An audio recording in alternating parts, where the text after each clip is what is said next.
నిజంగానే రండి లక్షాధికారి కండి. ₹1,00,000 విలువ లేదు కండి ఇప్పుడు. కోటికి కూడా లేదు. మౌలిక సూత్రం ఏంటి డబ్బు సంపాదనకి? మనం బ్యాంక్లో ₹1,00,000 పెట్టాము, అది డబుల్ కావడానికి మీకు 7 ఇయర్స్ 8 ఇయర్స్ పడుతుంది. ఈ రోజున్న పాల ప్యాకెట్ ₹20 ఉంటే కరెక్ట్ 7 ఇయర్స్ తర్వాత ₹40 ఉంటుంది. సో మనం ఏమనుకుంటాం, మెంటల్గా మనకేదో మనం డబ్బును సేవ్ చేసాం అనుకుంటాం, but we are buying inflation actually. But మీరు ఇప్పుడు గమనించాల్సింది ఏంటంటే బంగారం కన్నా వెండి ఎక్కువ పెరుగుతుంది ఈ మధ్య కాలంలో. ఓహో. బంగారం అమ్మే షాపులు లిస్టెడ్ స్టాక్స్ ఎక్కువ రిటర్న్ ఇచ్చాయి. ఉదాహరణకు టైటాన్ ఎగ్జాంపుల్ తీసుకోండి. Titan is a gold jewellery company, Tata గ్రూప్ది. అవును. అది ఓ 20 ఏళ్ల క్రితం ₹30 ₹40 ఉండేది స్టాక్. అది వాళ్ళ స్టోర్ టైం ఇక్కడ జరిగింది. ఎవరికన్నా ప్రభుత్వం ఏదైనా చర్యలు తీసుకుందా? అసలు వీటి మీద యాక్చువల్గా గవర్నమెంట్ ఒక సిట్ అయ్యారు. ఒక రియల్ ఎస్టేట్ వెంచర్ని అప్రోచ్ అవుతున్నప్పుడు ఏ జాగ్రత్తలు తీసుకోవాలి? HMDA, DTC, పెరేరా, అప్రూవ్డ్ ఆర్ నాట్, ఇవే చూడండి. నేను ఒక ఇండివిజువల్ కెపాసిటీలో నేను ఒక 30 లక్షలు నా దగ్గర ఉంటే ఎక్కడ ఇన్వెస్ట్ చేయొచ్చు? అది ఎంత అవుతుంది ఒక 5 ఏళ్లలో? హైదరాబాద్ ప్రాబబ్లీ నెక్స్ట్ 10 years మీకు Warangal is going to be part of Hyderabad, even Suryapet is going to be part of Hyderabad. అక్కడ ఇన్వెస్ట్ చేస్తే ఎంత పెరుగుతుందండి? 10 ఏళ్లలో కుక్కపేటలో ఎంత పెరిగింది? అమ్మో. సిమిలర్ మీకు బయట ఇప్పుడు గచ్చిబౌలి, కోకాపేట, విస్పర్ వ్యాలీ ఏరియాలో 100 crores పెట్టిన ల్యాండ్ లేదు. ల్యాండ్కి, అపార్ట్మెంట్స్కి, ఇండిపెండెంట్ హౌసెస్కి ఏమిటి తేడా? Super question.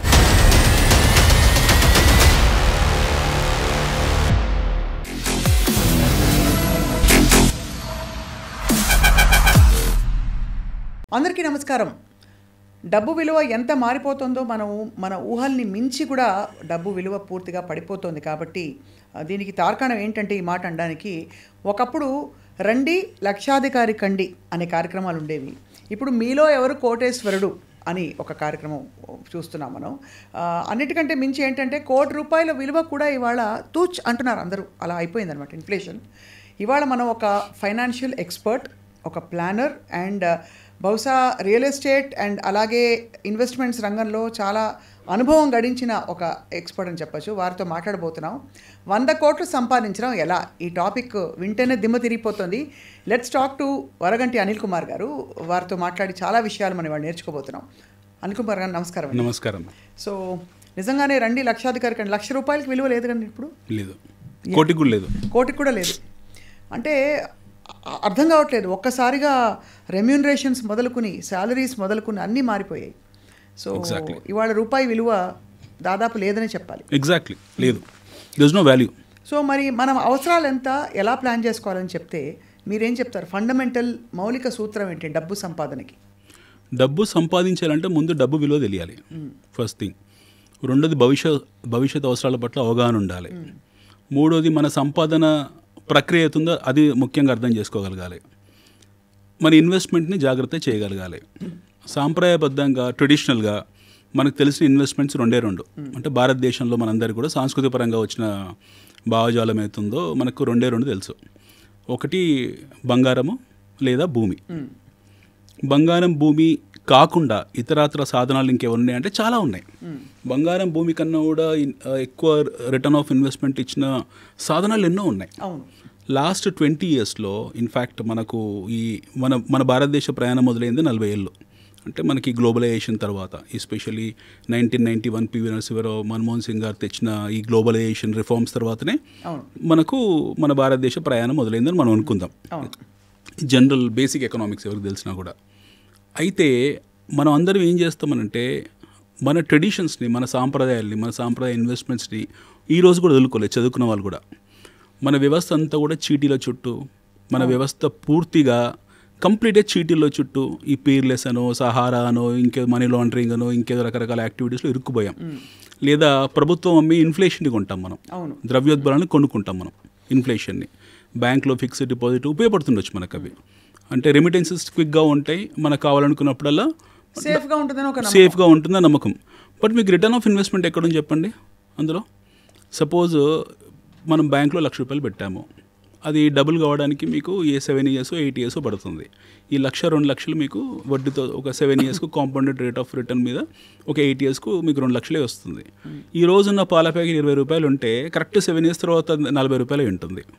అంటే మీరు సేవ్ చేసిన డబ్బు మీరు మళ్ళీ ఇన్ఫ్లేషన్కే కట్టేస్తున్నారు. అవును. సో మనం ఏమనుకుంటాం, మెంటల్గా మనకేదో మనం డబ్బును సేవ్ చేసాం అనుకుంటాం, but we are buying inflation actually. అంతే కదా. సో ఫిక్స్డ్ డిపాజిట్ అనేది ఒక చాలా ప్రిమిటివ్ మెథడ్ ఇన్వెస్ట్మెంట్స్లో. దట్టు మనలాంటి ఇన్ఫ్లేషన్ ఉన్న దేశాల్లో ఫిక్స్డ్ డిపాజిట్ మాత్రమే ఉంటుంది.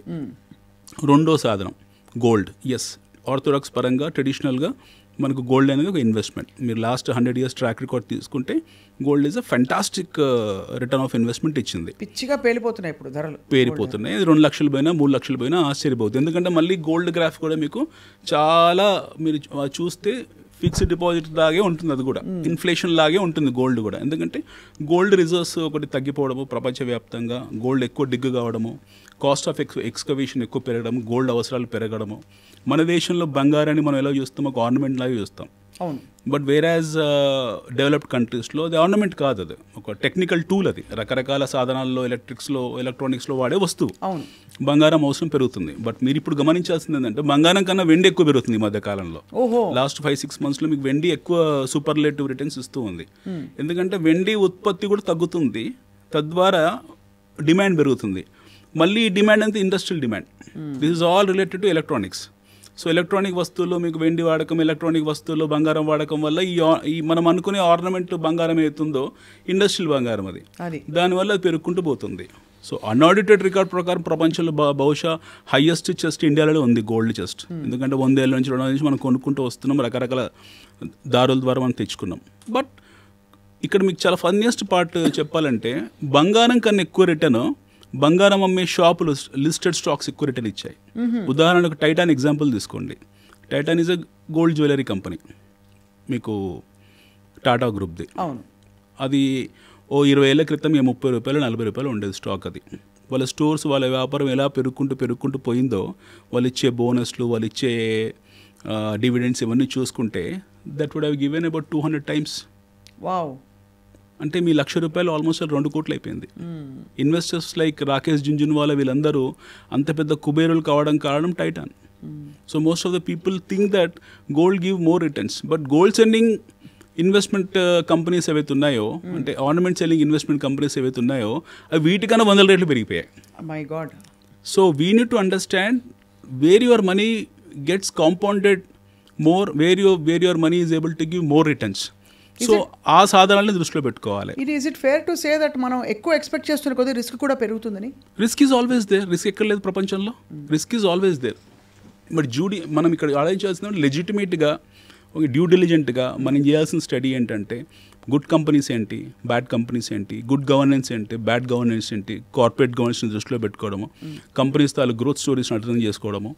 At the same time what kind of companies are stable and what is a growth story they are offering, వాళ్ళ బుక్స్ ఎలా ఉన్నాయి, వాళ్ళ ప్రమోట్స్ ఏంటి, ఈ ట్రాక్ రికార్డ్ మనం చేస్తాం కదా ఎవరైనా సరే. ఇది ఎవరు కూడా సొంతంగా చేసుకోవాలి. ఈ థర్డ్ పార్టీ బ్రోకరేజ్ హౌస్ ఇవ్వడమో లేకపోతే ఇంకెవరో చెప్పడం కాదు, మనం చేసుకోవాలి. చిన్న ఎగ్జాంపుల్ మేడం, అలయన్స్ ఉంది ఫర్ ఎగ్జాంపుల్. అందరు పెళ్ళిళ్ళు అయి ఉంటాయి. ఓ అమ్మాయికి మనము సంబంధం చూడడానికి వెళ్ళినప్పుడు అబ్బాయి తాలూకు పుట్టు పూర్వత్రాలు, అటు 7 తరాలు ఇటు 7 తరాలు, వాడికి ఉన్న అలవాట్లు ఏంటి, వాళ్ళ పేరెంట్స్ ఎలాంటి వాళ్ళు, వాడి బ్యాంక్ బ్యాలెన్స్ ఏముంది, ఆ అబ్బాయి ఏం చదువుకున్నాడు, ఇవన్నీ చూస్తాం కదా. We do a study at least for 30-40 days 1 month. ఒక పెళ్లి చూడడానికి మనం వెళ్ళినప్పుడు ఇన్ని తదంగాలు ఉంటాయి మన దగ్గర.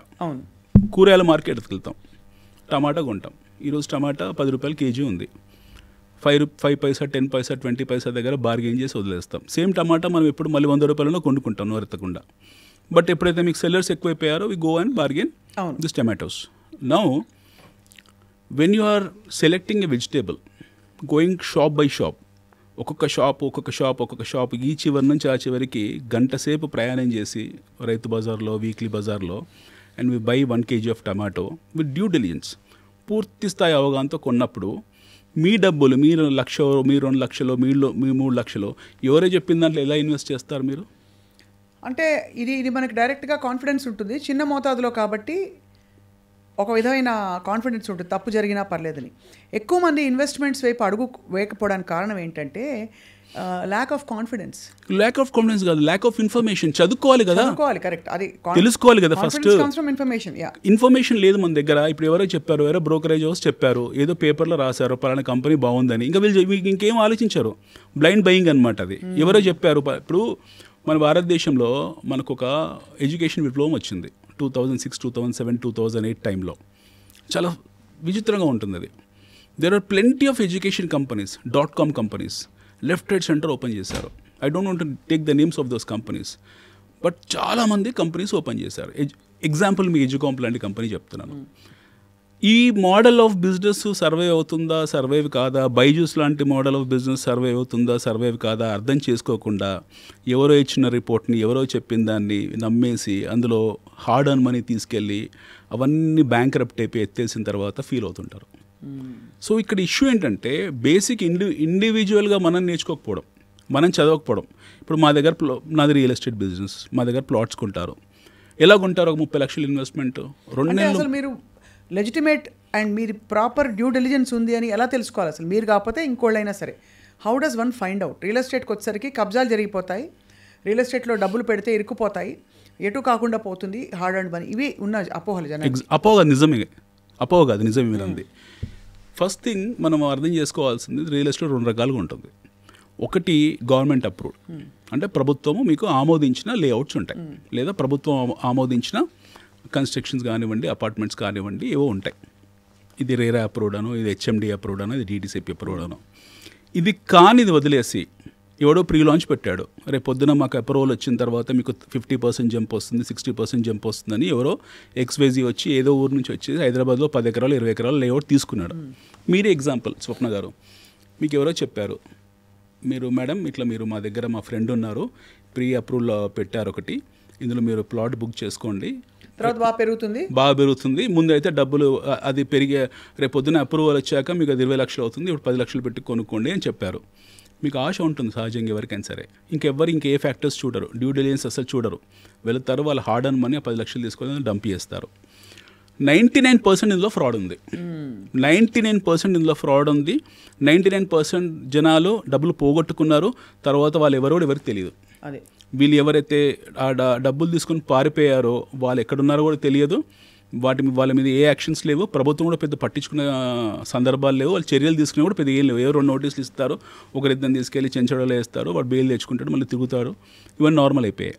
సో ఈ సిస్టమ్ డ్యూ డెలిజెన్స్ ఇందాక మనం అందదే లెజిటిమేట్ కాంది ఏదైతే ఉంటుందో, అంటే ప్రభుత్వం ఆమోదించింది ఏదైతే ఉంటుందో, what government is not approved, what RERA is not approved, దాని జోలికి దాన్ని అమ్మడం అనేది చట్టరీత్యా నేరం, ఎవరు ఈ అమ్మేవాళ్ళు. బట్ కొనడం కూడా అంతే స్థాయి నేరం. అమ్మడమే నేరం కాదు, కొనడం కూడా నేరమే. రెండొకటి, మీకు మనీ లాండరింగ్ స్కీమ్స్, పోన్జీ స్కీమ్స్ చాలా ఉంటాయి రియల్ ఎస్టేట్లో. మనీ బ్యాక్ స్కీమ్స్ అని, బై బ్యాక్ స్కీమ్స్ అని, మా దగ్గర మీరు డబ్బులు పెట్టండి, మీకు ₹1,00,00,000 ఇన్వెస్ట్ చేయండి, మీకు ₹1,50,00,000 ఇస్తాం సంవత్సరానికని. ఎలా పాసిబుల్ అవుతుంది? వాడు ₹1,00,00,000 ఇన్వెస్ట్ చేస్తే ₹50 లక్షల రిటర్న్ ఇస్తా అని చెప్పాడు, ఎలా పాసిబుల్ అవుతుంది? అదే కదా.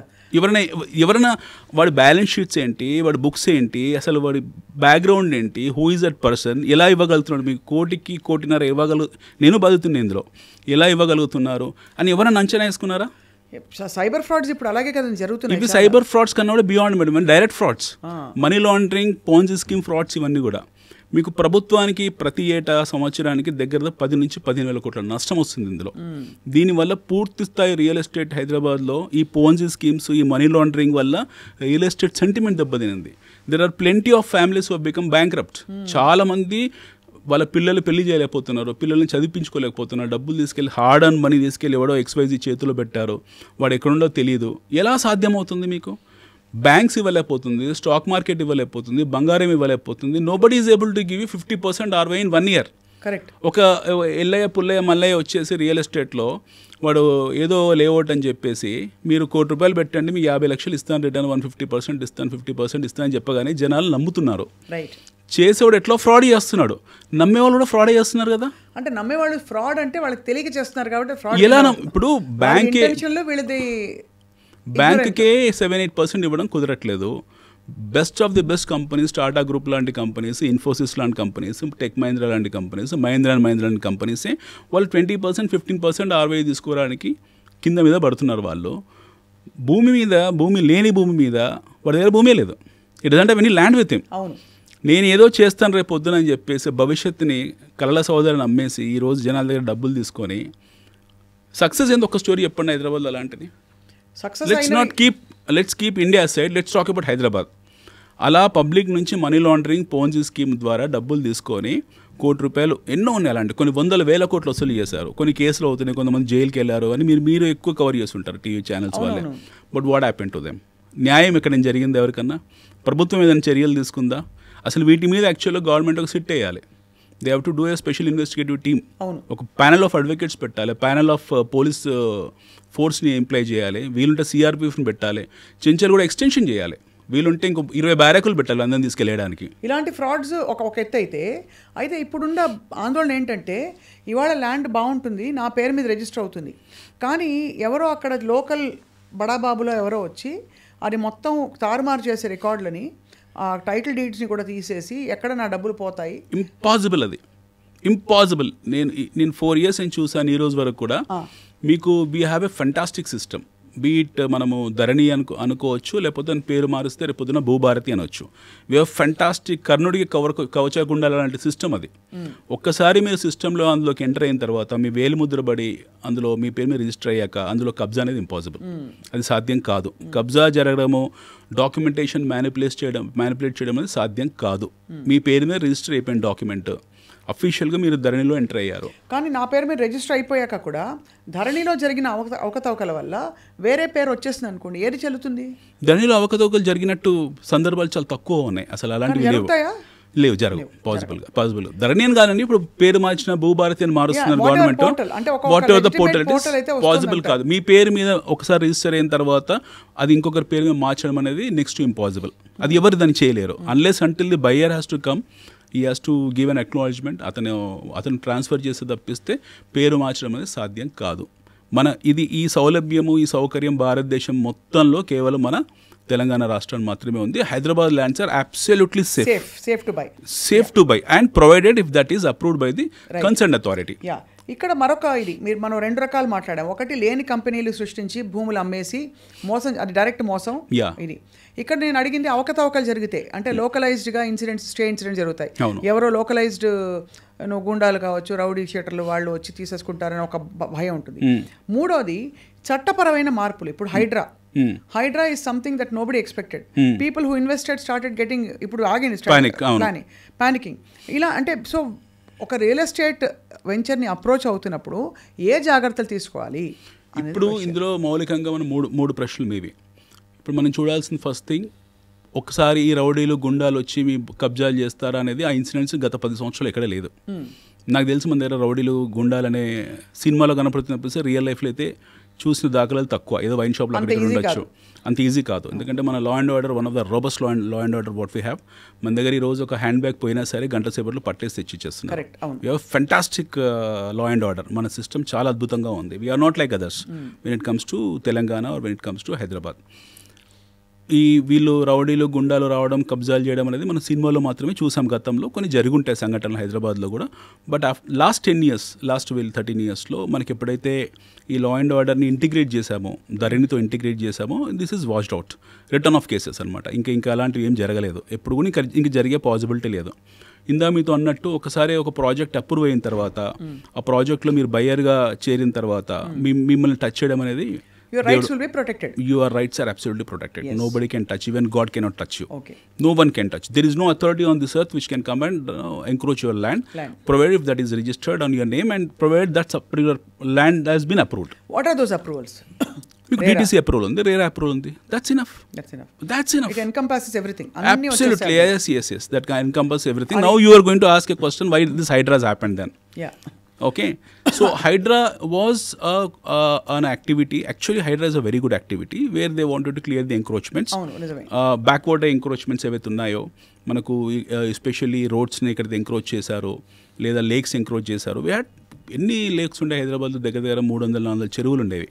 ఆ చెరువులు కబ్జాకు గురి కావడము, అవన్నీ ఆల్రెడీ లాస్ట్ 30-40 yearsలో అక్కడ కాలనీలు వెళ్ళడము, లేదా రోడ్లు రావడము, లేదా షాపింగ్ మాల్స్ అవన్నీ జరిగాయి. So you take example of Kukatpally or Nizampet, all these places. ఇవన్నీ కూడా బ్యూటిఫుల్ ఫెంటాస్టిక్ లేక్స్ ఉండే ఏరియా ఒకప్పుడు. వ్యవసాయదారిత పంటలు ఉండేవి అక్కడ, మీకు ఎన్నో జరిగేవి. లాట్ ఆఫ్ అగ్రికల్చర్ యాక్టివిటీస్ జరిగేది. హబ్స్ కూడా, ఇవన్నీ ఏరియాస్ కూడా. బట్ సిటీ నగరం డెవలప్ అయింది, హెల్ప్లెస్ సిట్యువేషన్లో ఉన్నారు. ఆ టైంలో టౌన్ ప్లానింగ్ వాళ్ళు అప్రూవల్స్ ఇవ్వడము, లేదా ఆ టైంలో మీరు ఇందాక ఏ లోకల్ పొలిటీషియన్ ఎవరో వెళ్ళి ఏదో అప్రూవల్ తేవడం, ఇవన్నీ జరిగాయి. వీళ్ళందరూ కట్టేసుకున్నారు. వాళ్ళు ఉండిపోయారు. అంటే they are now staying in the houses. అవును. No they are the legitimate land owners of the house. ఎందుకంటే ఆక్యుపెన్సీలు ఉన్నారు కాబట్టి. అవును. మన చట్టాలు కూడా ఎలా ఉంటాయంటే ఒక 6 years 7 years 10 years ఆ పర్టికులర్ లొకేషన్లో ఆ పర్టికులర్ ప్లేస్లో ఇల్లు కట్టుకొని నివాస గృహం వేయించుకున్న తర్వాత మనకు కూడా ప్రభుత్వం కూడా పెద్ద అధికారాలు లేవు వాళ్ళని కూల్చేయడానికి. బట్ రీసెంట్ యాక్టివిటీస్ ఏం జరిగాయి, there are especially lake back waters ఏవైతే ఉన్నాయో అవన్నీ కూడా ఎంక్రోచ్ అయ్యాయి ఈ మధ్యకాలంలో. ఈ మధ్యకాలంలో అంటే 15 years బ్యాక్ 10 years బ్యాక్ వాటిని రెగ్యులరైజ్ చేసుకుని లేఅవుట్స్ కింద మార్చుకున్నారు. Hydraa has coming to force to clear the public lands. So ఆ ప్రాసెస్లో 1-2 కొంచెం తొందరపాటు చర్యలు ఉండొచ్చు. But Hydraa is a very good activity. I appreciate CM Revanth Reddy గారి విషయంలో చాలా అద్భుతమైన యాక్టివిటీ హైడ్రా. కానీ నేను అనేది ఏంటంటే హైడ్రాలో మీరు కేవలం ఇది ఒకటే ఇంక్లూడ్ చేయకూడదు. హైడ్రాలో బాటమ్ లైన్ కూడా ఇంక్లూడ్ చేయాలి. Especially money laundering Ponzi schemes ఏవైతే ఉన్నాయో this has to become part of HYDRAA. ఎప్పుడైతే మీరు ఈ మనీ లాండరింగ్ పోన్జీ స్కీమ్స్, ఈ బైబ్యాక్ ఆఫర్లు, రకరకాల ఆఫర్స్ ఏవైతే పెడుతున్నారో రియల్ ఎస్టేట్లో, ఎస్పెషల్లీ ₹1 ఇన్వెస్ట్ చేయండి మీకు 1.5 ఇస్తాను ఎవరైతే అంటున్నారో కంపెనీస్ వచ్చి అంటున్నారో వాడికి బ్యాలెన్స్ షీట్స్ లేవు, వాడికి ఒక ట్రాక్ రికార్డ్ లేదు, ఇది సేమ్ టైం రిజిస్టర్డ్ కంపెనీస్ కాదు, ఆ బిజినెసే రిజిస్టర్డ్ కాదు, it's money laundering business. So basically ఆ ఇంట్రెస్ట్ కూడా ప్రొటెక్ట్ చేయాలి, ఆ ఇంట్రెస్ట్ని ప్రొటెక్ట్ చేయాలి, దాన్ని ఇందులోకి ఇంక్లూడ్ చేయాలి. That cannot be exclusive, that has to be part of the HYDRAA. దొంగల అనకుండా ఈ స్పూరియస్ ఇవన్నీ బిజినెస్లన్నీ కూడా టార్గెట్ చేయాలంటున్నారు. స్పూరియస్ బిజినెసెస్ ఏవైతే ఉన్నాయో మనీ లాండరింగ్ యాక్టివిటీస్ ఉన్నాయి, చట్ట వ్యతిరేకమైన యాక్టివిటీస్ ఇవన్నీ కూడా, which are not authorized by government. ప్రభుత్వం ఆథరైజ్ చేయని యాక్టివిటీ అవుతుందో అవన్నీ కూడా ప్రజా వ్యతిరేకమైనవి. అంటే చట్టాలు ఎందుకు చేస్తారు, ప్రజలకు కరెక్ట్గా ఉండాలని, వాళ్ళకు సేఫ్గా ఉండాలని సేఫ్ గార్డ్ చేయడం కోసమే చేస్తారు. ఎప్పుడైతే చట్ట వ్యతిరేకత చర్యలు ఈ యాక్టివిటీస్ జరుగుతున్నాయో వాటి మీద ప్రభుత్వం చర్యలు తీసుకోవాల్సిందే. Hydraa has to be a very robust, suppose to be robust system inclusive of all this money laundering and Ponzi schemes. Got it, కన్విన్సింగ్గా ఉంది. ఇప్పుడు మనం ఇంతవరకు మీరు బంగారం గురించి చెప్పారు, వెండి గురించి చెప్పారు, ఫిక్స్డ్ డిపాజిట్స్ గురించి చెప్పారు, డబ్బులు దాచుకోవడానికి అనేక మార్గాలు, పెంచుకోవడానికి కూడా. రియల్ ఎస్టేట్ దగ్గర వచ్చాం, ఈ కామన్ డౌట్స్ అడిగేశాను మిమ్మల్ని. ఇప్పుడు హైదరాబాద్ రియల్ ఎస్టేట్ గురించి మాట్లాడదాం అనిల్ గారు. చుట్టూ విస్తరించే హైదరాబాద్ ఇప్పుడు చూస్తే 60-70 కిలోమీటర్లు నేను గత 15-20 సంవత్సరాల్లోనే విస్తరించి చూసాను. ఇది వరకు లకడికప్పుల్ హైదరాబాద్, అబిడ్స్ హైదరాబాద్, ఇప్పుడు అబిడ్స్ లకడికప్పులు ఎక్కడికో వెళ్ళిపోయింది, ఎక్కడో Kokapet, that is the new Hyderabad. ఎక్కడెక్కడ విస్తరిస్తోందని హైదరాబాద్ చెప్పండి. మనము హైదరాబాద్ అనే నగరాన్ని కాసేపు పక్కన పెడితే first will come from Golconda. 400 సంవత్సరాల క్రితం గోల్కొండ అనే సామ్రాజ్యంలో హైదరాబాద్ అనే ఒక చిన్న కుగ్రామం ఎక్కడో ఉండేది. ఆ టైంలో రాజులు వచ్చారు, కుతుబ్షాహి వచ్చాడు, హైదరాబాద్ నగరం కట్టాడు. మొదట్లో హైదరాబాద్ రేడియస్ వచ్చేసి 5 kilometers చార్మినార్ చుట్టుపక్కల. 1980s వరకు కూడా హైదరాబాద్లో the tallest building happen to B Charminar. 1985 వరకు కూడా the tallest building happens to be Charminar. తర్వాత బషీరుద్దీన్ బాబుఖాన్ ఇలాంటి వాళ్ళు వచ్చి పెద్ద బిల్డింగ్స్ కట్టారు 90s ఆ టైంలో. Then it has become a normal high rise లాగా ఉండిపోయింది. 5 kilometers radius Hyderabad 1950s 10 kilometers అయింది, 2000 20 kilometers అయింది. ఈరోజు వీఆర్ అబౌట్ 1.1 million అఫీషియల్లీ, 1,10,00,000 జనాభా. మన హెచ్ఎండిఏ పరిధి 1,05,000 ఎంతో ఉంది, 1,05,000 ఎకరాలు ఉంది హెచ్ఎండిఏ పరిధి. 180 square kilometers రేడియస్లో ఉన్నాం మనం today. Hyderabad is around 180 square kilometers and approximately, not absolute figure but కొంచెం అటు ఇటు. I'm talking about the registered HMDA, Hyderabad municipality development authority వరకే మాట్లాడుతున్నాను. ఈ రేడియస్ వరకే మనకు ఔటర్ రింగ్ రోడ్డు, దాని తర్వాత ఉన్న ఇంకొక 6-7 kilometers వరకు మన హెచ్ఎండిఏ పరిధి అనుకుందాం. ఈ 1,10,00,000 జనాభా ఇందులోకే వస్తారు. But actually Hyderabad is beyond that. మన హైదరాబాద్ సిటీ హెచ్ఎండిఏ పరిధి దాటిన తర్వాత కూడా ఇప్పుడు ఎంత ఉందో అంత ఉంది ఈక్వల్గా. If you take the complete Hyderabad radius, I'm talking about హైదరాబాద్ని బేస్ చేసుకొని వ్యాపారాలు చేసేవాళ్ళు, ఉద్యోగాలు చేసుకునే వాళ్ళందరూ కూడా మీకు 2 కోట్ల జనాభా ఉంటుంది. సో దాదాపు 300 kilometers పరిధి కనిపిస్తుంది, మినిమం కనపడుతుంది, 300 kilometers పరిధి కనపడుతుంది. అండ్ నో వెన్ హైదరాబాద్ భవిష్యత్తు ఎలా ఉంది అని మనం మాట్లాడితే 400 years మన ట్రాక్ రికార్డ్ చూసాం. ఎన్నో రాజ్యాలు వచ్చాయి, ఎంతోమంది రాజులు వచ్చారు, ఎంతోమంది ముఖ్యమంత్రులు వచ్చారు, సొంతంగా రాష్ట్రం ఏర్పడింది, ప్రభుత్వాలు మారే, ఎన్నో జరుగుతున్నాయి. ఈ ప్రగతి ఆగదిచ్చే నిరంతర ప్రక్రియ ఇది. ఈ ప్రహాసనం అనేది నిరంతరం జరుగుతూనే ఉంటుంది. ఒకటి. రెండోది, we have to come from nation point of view. భారతదేశం పర్స్పెక్టివ్లో కూడా మనం ఆలోచించాలి. Today we have how many A class cities? We have 5 A class cities. Delhi, Calcutta, Mumbai, Hyderabad, Chennai and Bengaluru. 6 cities ఉన్నాయి మనకు. We have beaten Chennai in terms of geography. Hyderabad is the largest city then Chennai in terms of geography. ఒకటి. రెండోది, today we are at around $100 billion GDP మనము. And Hyderabad itself is contributing around 50% of state revenue. ఈ 2 perspectives. మూడో important perspective, ఇండియాలో we are around 6 large cities including Hyderabad, Bengaluru. It the same time we have B class cities around 40-50 B class cities ఉన్నాయి. We have around 70-80 C class cities ఉన్నాయి. అంటే Indian urban population వచ్చేసి ఈరోజు 30%. అంటే agrarian economy నుంచి మనం urban economy కింద మారిపోయాం. Fine. Now Hyderabad కూడా సిమిలర్లీ అదే రిప్లికాలో మనం వర్కౌట్ అవుతున్నాం. Now if you take globally, we are around మన ర్యాంక్, గ్లోబల్ ర్యాంక్లో 100 లోపల ఎక్కడో ఉంటాం మనం. If we look at the city perspective, ఒకప్పుడు మనము ఇండియా ఏదైతే ఉందో we are part of Asia Pacific అనేవాళ్ళు మనని. Today entire world is calling as India Pacific. భారతదేశాన్ని ఇండో పసిఫిక్ అంటున్నారు ఈరోజు. It's not Asia Pacific anymore. India is a Indo Pacific. So Indo Pacific రీజన్లో అత్యంత ప్రాముఖ్యత గల నగరం దేశం ఇండియా. నగరాలు 2 ఇండో పసిఫిక్ రీజన్లో అతి ముఖ్యమైన 2 నగరాలు ఉన్నాయి. ఒకటి ఢిల్లీ అనుకుందాం, the administrative capital of India. Second వచ్చేసి దక్షిణ భారతదేశం కానీ వింధ్యా పర్వతాలు దిగిన తర్వాత మోస్ట్ సెంటర్ ఆఫ్ గ్రావిటీ ఉన్న సిటీ హైదరాబాద్. అంటే అన్ని విధాల మోస్ట్ డిజైరబుల్ సిటీ. అందుకే అన్ని కంపెనీలు కూడా ఇన్వెస్ట్మెంట్స్ కి ఇక్కడికే రాలేదు. చాలా వరకు వచ్చాయి. 10-15 సంవత్సరాల వచ్చాయి. అయితే ఇప్పుడు ఎలా ఉండబోతుంది? వచ్చే 15 సంవత్సరాలు, వచ్చే 10 సంవత్సరాలు ఎలా ఉండబోతుంది? నగర అభివృద్ధి ఎలా ఉండబోతుంది అని అంటే ఇప్పుడు మనం చాలా ఫాస్ట్ అవుతాం. ఎందుకనంటే నౌ స్ట్రేట్ ఆఫ్ మలకా ఎక్కడైతే ఉందో ఫిలిప్పీన్స్ దగ్గర, అటు నుంచి మన ట్రేడ్ ఇండియాలోకి ఎంటర్ అవుతుంది. That will enter at bay of Bengal. Strait of Malacca ట్రేడ్కు బే ఆఫ్ బెంగాల్ ఎంట్రీ అవుతుంది. మీరు అందుకే చూడండి, అదానీ పోర్ట్స్ ఏవైతే ఉన్నాయో మనకు ఎంటైర్ ఆంధ్రాలో, ఎస్పెషల్లీ మచిలీపట్నం, విశాఖపట్నం, వాళ్ళు ఎక్కువ అక్కడ దాని మీద ఫోకస్ చేశారు. సో మనకు ఈ ఎంట్రీ పాయింట్ అంటే గేట్ వే ఆఫ్ ఇండియా ఈ 2 అవుతాయి. ఎస్పెషల్లీ మచిలీపట్నం, విశాఖపట్నం, ఇటు Chennai will be the gateway of India. అక్కడి నుంచి మంగళూరు పోర్ట్ని, ఇటు కొచ్చి పోర్ట్ని, అటు గోవా పోర్ట్ని, ఢిల్లీ పోర్ట్ని కనెక్ట్ చేసే ఏకైక పాయింట్ హైదరాబాద్.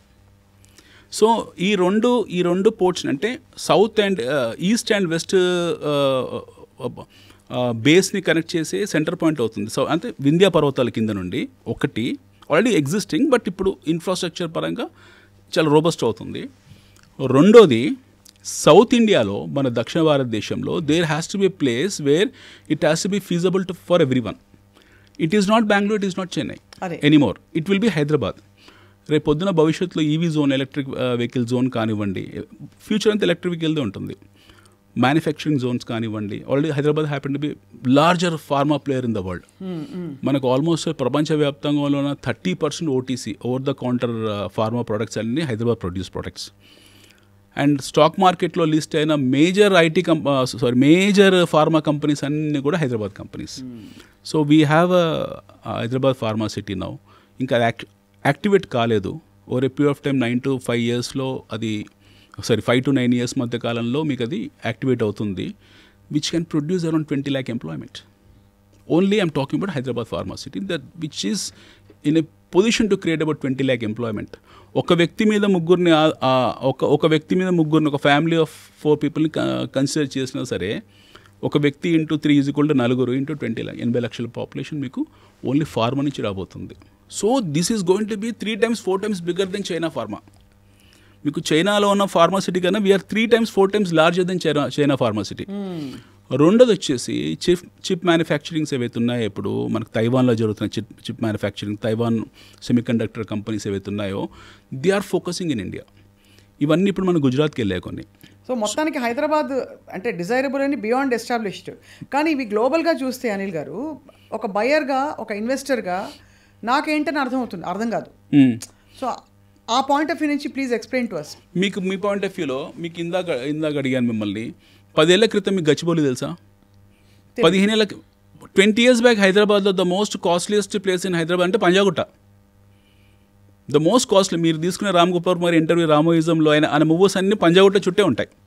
పంజాగుట్ట, నాగార్జున హిల్స్ వాటి చుట్టే ఉంటాయి. అక్కడెక్కడ మీకు కూకట్పల్లి కొన్ని ఏరియాస్ కనపడతాయి. ఇప్పుడు తీసే మూవీస్ అన్ని సిటీ అవుట్స్కట్స్ మోయినాబాద్ వరకు వెళ్ళిపోయారు వాళ్ళందరూ.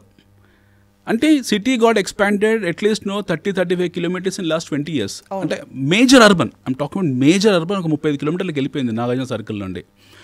Gachibowli is now heart of city. ఈరోజు Gachibowli is not outskirts anymore, it's heart of city. Gachibowli దాటి మీకు మళ్ళీ హైదరాబాద్ అటు శంషాబాద్ వెళ్ళిపోయింది, అది కూడా హార్ట్ ఆఫ్ సిటీ అయింది. Even that moved beyond Shamshabad went to Shadnagar. From there it has become the Jadcherla as entry. మళ్ళీ ఇటువైపు వెళ్తే Shankarpally which was happen to be an outskirts, దాన్ని ఇంటిగ్రేట్ చేశారు. It's part of main city. ఒకప్పుడు ఒక 6-7 years బ్యాక్ మీకు సంగారెడ్డి అంటే ఎక్కడో అనుకునేవాళ్ళు. నవ్వు సంగారెడ్డి మీకు Hyderabad same Kukatpally traffic bumper traffic ఉంటుంది, ఇంచుమించు ట్రాఫిక్ ఉంటుంది. Yadadri happen to be the part of Hyderabad. మీరు అటు వరంగల్ హైవే తీసుకుంటే మీరు సండే రోజు యాదాద్రి వెళ్ళండి, people talk about no temple. It's not temple anymore, it's a residential area, it's an industrial zone, it's a manufacturing zone more or less. So all these areas technically come under greater Hyderabad. Greater Hyderabad, greatest, a grand view of Hyderabad. But I foresee Hyderabad probably in next 10 years మీకు Warangal is going to be part of Hyderabad, even Suryapet is going to be part of Hyderabad. ఇటువైపు తీసుకుంటే any of Jadcherla is part of Hyderabad. It will go up to the level of Kothakot, it will be part of Hyderabad. Even now Sadashud will be part of Hyderabad. So నేను ఒక individual కెపాసిటీలో నేను ఒక 30 లక్షలు నా దగ్గర ఉంటే ఎక్కడ invest చేయొచ్చు, అది ఎంత అవుతుంది ఒక 5 ఏళ్లలో 10 ఏళ్లలో? మీకు హైదరాబాద్ చుట్టుపక్కల ఎక్కడైనా సరే మీ చాయిస్ ఆఫ్ లొకేషన్లో చుట్టుపక్కల ఎన్నో డెవలప్మెంట్ యాక్టివిటీస్ జరుగుతున్నాయి. ఎస్సీజెడ్స్ ఉన్నాయి మన హైదరాబాద్ చుట్టుపక్కల, ప్లెంటీ ఆఫ్ యాక్టివిటీస్ అవుతున్నాయి. ఎస్పెషల్లీ ది వెస్ట్ జోన్ కానివ్వండి, ది సౌత్ జోన్, ఇప్పుడు మీరు ఇందాక చెప్పినట్టు towards the new corridor, Divitipalli, ఇటువంటి పోలేపల్లి, ఇవన్నీ ఎస్సీజెడ్స్ వస్తున్నాయి. అక్కడ ఫార్మా సిటీ, ఫ్యూచర్ సిటీ, ఏఏ సిటీ అన్నీ ఇంటిగ్రేట్ అయ్యి ఉన్నాయి. అంటే ఎస్పెషల్లీ ఇది ఒక లొకేషన్ లైక్ జడ్చర్ల, ఇవన్నీ కూడా ఇలాంటి లొకేషన్లో this are going to be next Kokapet. అక్కడ ఇన్వెస్ట్ చేస్తే ఎంత పెరుగుతుందని? మీ కోకాపేట్లో ఎంత పెరిగిందండి? 10 ఏళ్లలో కోకాపేట్లో ఎంత పెరిగి కావచ్చు? 5-10 ఏళ్లలో మ్యాక్సిమం 10 ఏళ్ళ టైం ఫ్రేమ్ పెట్టుకోండి. ఎందుకంటే కోకాపేట్లో 10 years బ్యాక్ ఎవరు మాట్లాడలే కదా. చాలామంది జనాలు కోకాపేట గురించి వింది, తెలుగు ప్రజలు ఎప్పుడు విన్నారంటే లాస్ట్ 5 years ఒక తెలుగు మూవీలో కోకాపేట ఆంటీ గురించి, ఎస్ ఎగ్జాక్ట్లీ, అక్కడనే విన్నారు. అంతమందికి వాళ్ళకి తెలియదు. అయితే ఈ మూవీ వచ్చినప్పుడు కోకాపేటలో ఎకరం ₹1 ఉండేది, ఈరోజు 100 కోట్లు అయింది. ఈ మూవీ వచ్చినప్పుడు, ఆ మూవీ పేరు గుర్తు రావట్లేదు, ఆ మూవీ వచ్చినప్పుడు అప్పుడు ఎకరం 1-1.5 ఉండేది, ఈరోజు 100 కోట్లు అయింది. ఇది ఐఎమ్ టాకింగ్ అబౌట్ గవర్నమెంట్ వేలంపాటలో 100 కోట్లు వేయడం కాదు, బయట ఇన్ జనరల్లో కూడా మీకు బయట ఇప్పుడు గచ్చిబౌలి, కోకాపేట్, విస్పర్ వ్యాలీ ఏరియాలో 100 crores పెట్టిన ల్యాండ్ లేదు. You don't have any land availability లేదు. Land is the only limited resource. Land cannot be remade or remanufactured. ఇక్కడ I want to ask you one question అండి. When you say invest in real estate, ల్యాండ్కి, అపార్ట్మెంట్స్కి, independent హౌసెస్కి ఏమిటి తేడా? Super question. Apartment happen to be a nest ఉండడానికి కోసం. Apartment never becomes a house, it becomes a home. Home అంటే భార్య భర్తలు అందరు కలిసి ఉండేది హోమ్ అనుకుంటాం మనం. అందరం ఒక ఫ్లోర్ కింద అందరం ఉంటాము, ఆప్యాయతలు, ప్రేమ ఆప్యాయతల మధ్యలో ఉంటాం కాబట్టి ఒక హోమ్ అనుకుంటాం. But it cannot became a house. House అంటే ఏంటంటే, హౌస్ అంటే property. Apartment definitely is not a property. మీరు ఇందాక మనం అనుకున్న ఫిక్స్డ్ డిపాజిట్, ఇన్ఫ్లేషన్ అడ్జస్ట్మెంట్స్ ద్వారా పెరుగుతాయి, ఆ రేట్లు పెరుగుతాయేమో. అవసరం. ఇప్పుడు గచ్చిబౌలిలో ఉద్యోగం చేస్తున్నారు, ఫైనాన్షియల్ డిస్ట్రిక్ట్లో ఎవరో అబ్బాయి పనిచేస్తున్నాడు, అతను ఆ ఏరియాలో ఆ ప్రాక్సిమిటీ, ఆ విసిలిటీకి దగ్గరగా ఉండాలి. So he will choose some 1 hour 1.5 hour traffic డిస్టెన్స్లో రాకపోకలను దృష్టిలో పెట్టుకుని చుట్టుపక్కల ఎక్కడో చోట అపార్ట్మెంట్ కొనుక్కుంటాడు. ఈ 7th floorలో 8th floorలో కొనుక్కుంటాడు. Over a period of time మీరు ఆ డిప్రిసియేషన్ని తీస్తే మీ బ్యాంక్ లోన్లో క్లియర్ అయ్యే టైంకు అపార్ట్మెంట్ మీకు ఒక వస్తువులాగా మిగులుతుంది, ప్రాపర్టీలాగా మిగులుతుంది, డిప్రిషియేటే మిగులుతుంది. అది it is definitely not a property. Okay, whereas land is definitely property. భూమి అనేది ప్రాపర్టీ. అయితే మనకి ఇక్కడ ఏం జరుగుతుందని అంటే, ఒక్కసారి ఇన్ఫ్రాస్ట్రక్చర్ కనుక మీకు ఒక సిస్టంలోకి వచ్చి సీమ్లెస్ ఇన్ఫ్రాస్ట్రక్చర్ వచ్చిన తర్వాత, రోడ్స్ వెడల్పు కావడము, ఇప్పుడు మెట్రో స్టేషన్ ఇలాంటివి రావడము, ట్రాన్స్పోర్టేషన్ అభివృద్ధి చెందడం, ఇవన్నీ వచ్చిన తర్వాత మీకు అపార్ట్మెంట్స్కి వాల్యూ ఉండదు. ఇంకా people will not prefer apartments. somebody who is staying in Shadnagar, somebody who is staying in Jadcherla, if he has got a seamless traffic ఇబ్బందులు లేకుండా 1/2 hourలో కనుక గచ్చిబౌలి రాగలిగితే, why will stay in apartment in Kukatpally? అదే obviously. అంటే ఒక independent house మంచి ఇప్పుడైతే ఫ్రెష్ ఎయిర్ కూడా ఒక పెద్ద ఇంపార్టెంట్ అది ఫ్యాక్టర్ అది. ఇంకొకటి పోస్ట్ కరోనా తర్వాత అందరికీ జాగ్రత్తలు, ఆరోగ్యపరమైన జాగ్రత్తలు తీసుకొని there are 2 things happened in India.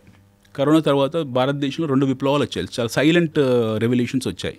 ఒకటి ఆటో రెవల్యూషన్, 2 wheelers నుంచి 4 wheelers రెవల్యూషన్ వచ్చింది. మన auto sales especially 4 wheeler sales we jump 200%. మన కార్ల అమ్మకాలు 200% పెరిగాయి భారతదేశంలో కరోనా తర్వాత.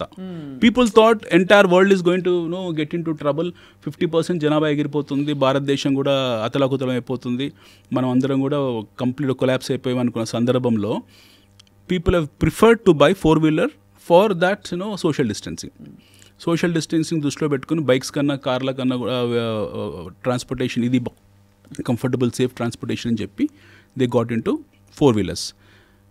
1990 నుంచి 2020 వరకు ఎన్ని 4 wheelers మోడల్స్ వచ్చాయో 2020 నుంచి 2025 5 years అన్ని వచ్చాయి models.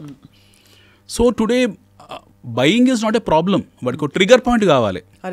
You need to have a trigger point. ఇప్పుడు డిజిటల్ కెమెరాస్ ఒక trigger point, iPhone pro max ఇవన్నీ ట్రిగర్ పాయింట్ అని కొనుక్కోవాలి, ఒక స్టేటస్ రిక్వైర్మెంట్ కాబట్టి కొనుక్కుంటారు ఎలాగలాగా.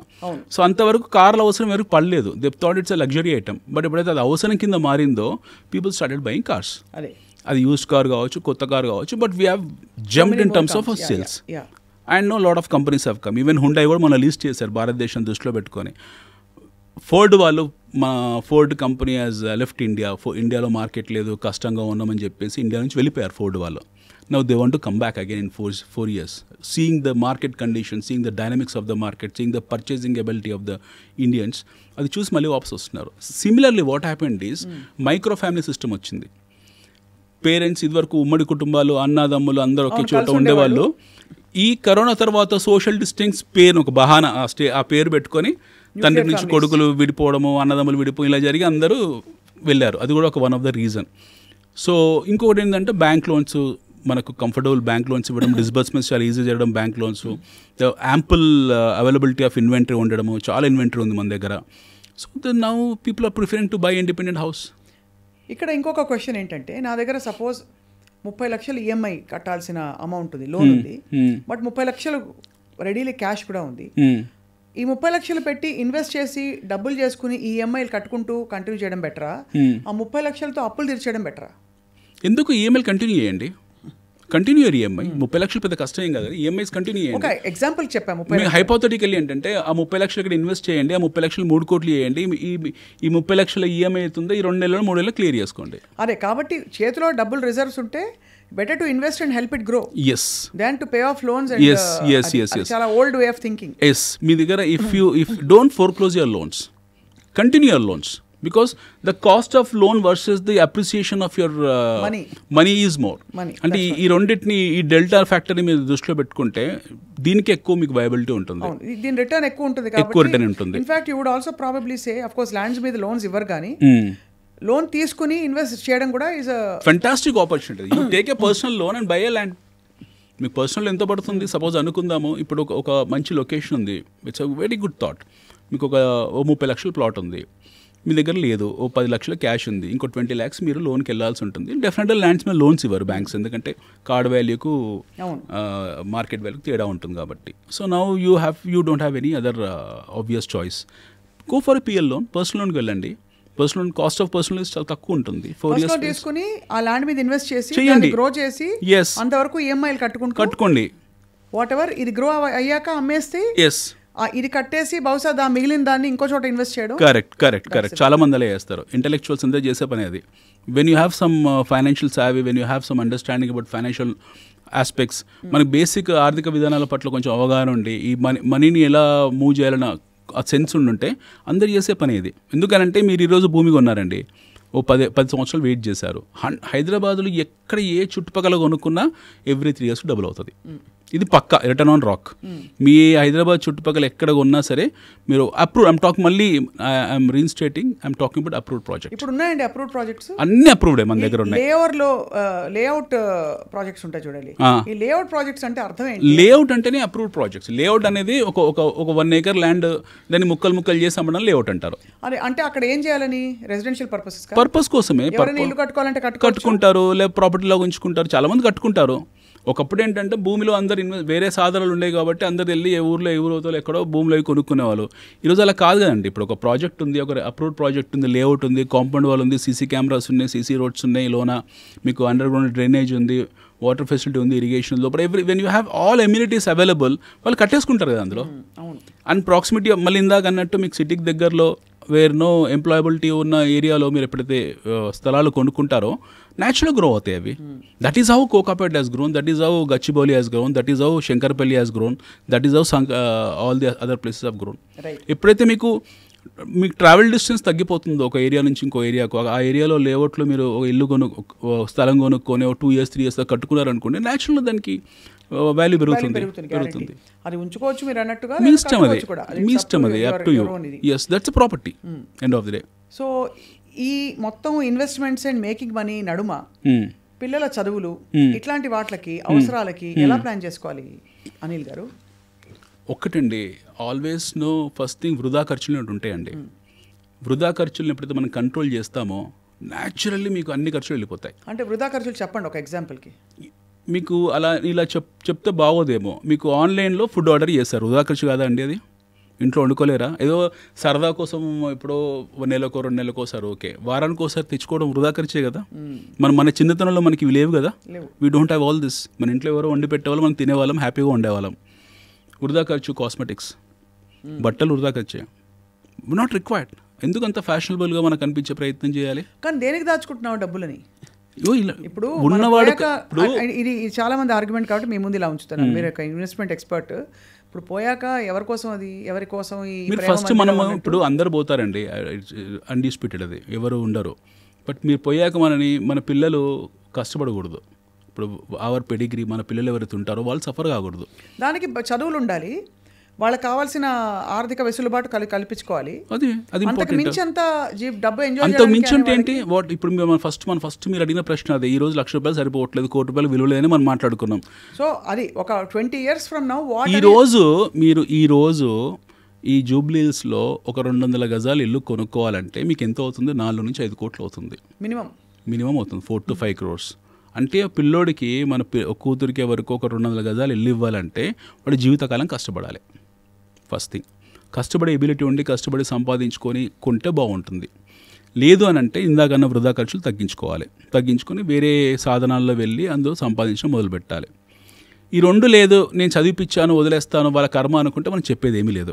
But when you wanted to create wealth, you have to cut down your unwarranted expenses. ₹3,000 పెట్టి ticket కొనుక్కోవడం మీకు అన్వారంటెడ్ అనిపించట్లేదా అండి? తప్పకుండా సినిమాలకి అది అవునా కదా. ఒక వారం రోజులు ఆతృత ఆపుకొని పెట్టుకుంటే ఓటీటీలోనే ఇంకెక్కడో వస్తుంది, లేదా ఖాళీ వెనకాల కూర్చొని చూడొచ్చు ఫ్రీగా. ఎవరు ఉండరు. ఒక వారం 10 రోజుల తర్వాత థియేటర్లోనే ఎవడు ఉండడు. మనం ఒక్కరే కూర్చొని పాప్కార్న్ పెట్టుకొని సినిమా చూడొచ్చు.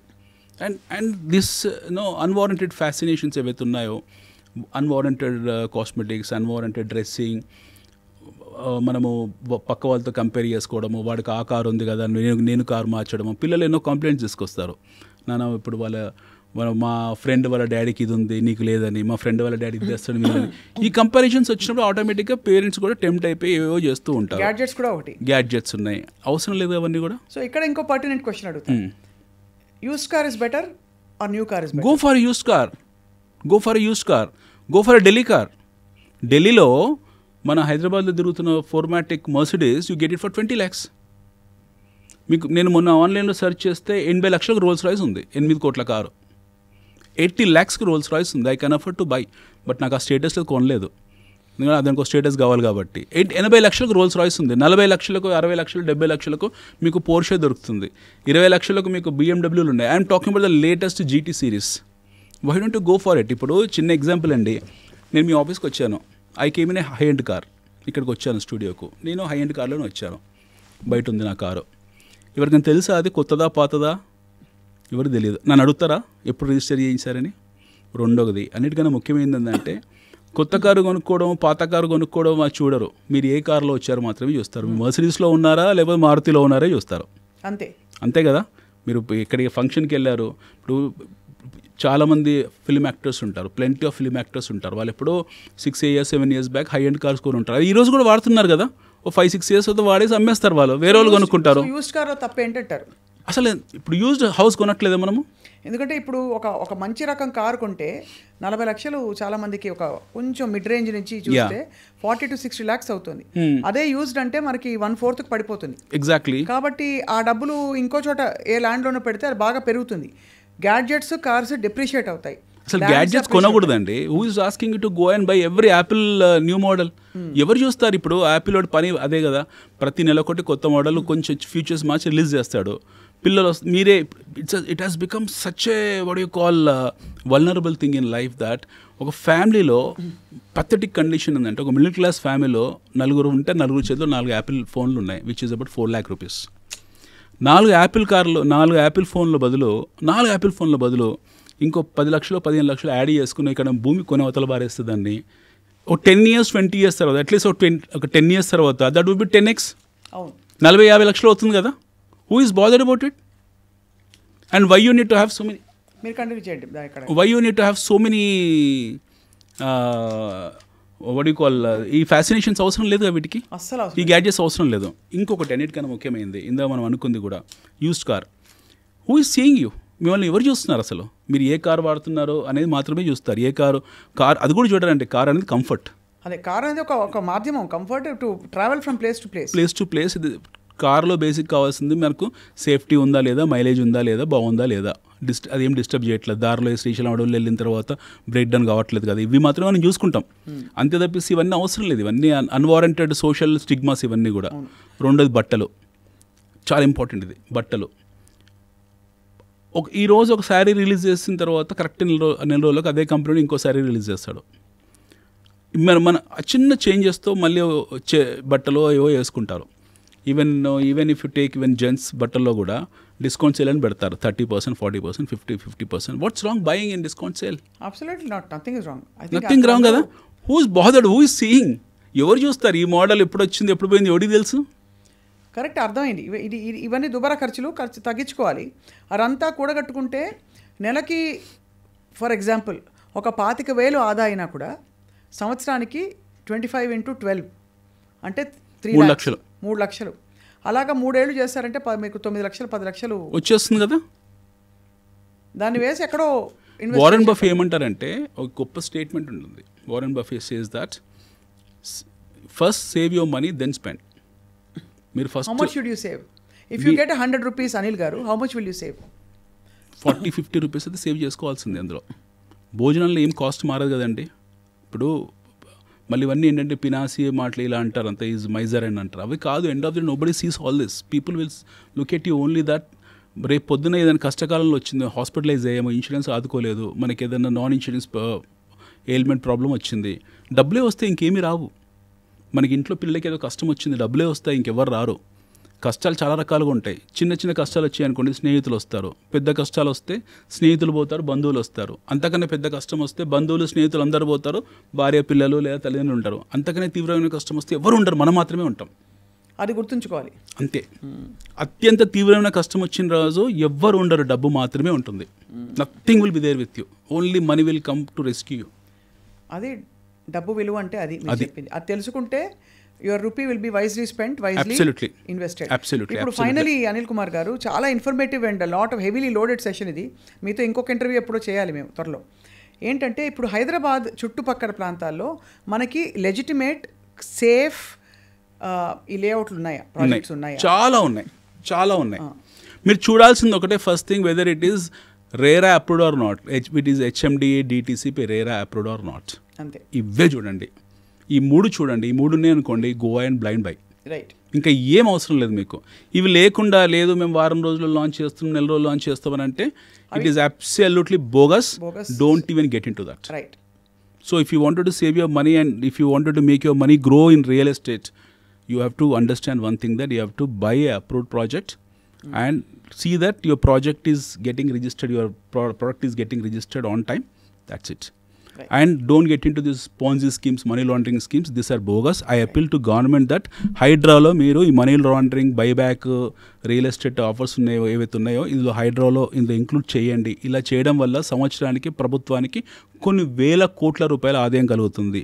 హైదరాబాద్ రియల్ ఎస్టేట్ సెంటిమెంట్ దెబ్బతినడానికి కారణం కూడా, వన్ ఆఫ్ ద రీజన్ కూడా ఈ మనీ లాండరింగ్ స్కీమ్స్. వీటి మీద మీరు ఒక స్పెషల్ ఇన్వెస్టిగేటివ్ టీమ్ వేయాలి, ఒక డీజీ లెవెల్లో ఐజీ లెవెల్ వేయాలి. వాళ్ళని ఒకసారి వాళ్ళ పని పట్టారంటే everything will get set right. And we are doing a fantastic job. ఆ government is doing a fantastic job. మన ప్రభుత్వాలు అద్భుతంగా పనిచేస్తున్నాయి, కేంద్ర రాష్ట్ర ప్రభుత్వాలు. రైట్. మనం దాని గురించి ఆలోచించే అవసరం లేదు. Indian growth story is intact. We are growing one of the finest economy in the world. We are the 5th largest economy in the world, sitting with $650 billion of reserves. మనం ప్రపంచంలో అత్యంత బలమైన ఆర్థిక శక్తి. మన శక్తిని ఎవరు ఆపలేరు. And we are going to be a semiconductor champion in days to come. We are going to become electric vehicle champion. Alternative ఎనర్జీలో వీఆర్ ది ఛాంపియన్స్. ప్రపంచంలో భారతదేశాన్ని ఆపే ఏ శక్తి లేదు, తగ్గేదే లేదు. అది అనిల్ కుమార్ గారు, చాలా engaging and very enriching session. తప్పకుండా మీరు చెప్పిన పాయింట్లో మౌలిక విషయాల నుంచి ఇప్పుడు అందరూ ఆలోచనలో పడతారు. మన డబ్బులు ఎంత ఉన్నాయి, ఏం దాచుకుంటున్నాం, ఏం ఖర్చు పెడుతున్నాం, ఏం చేసుకుంటున్నాం అని చెప్పి మళ్ళీ మిమ్మల్ని ఆహ్వానిస్తాం for another very informative session. Thank you so much. Thank you madam. Thank you.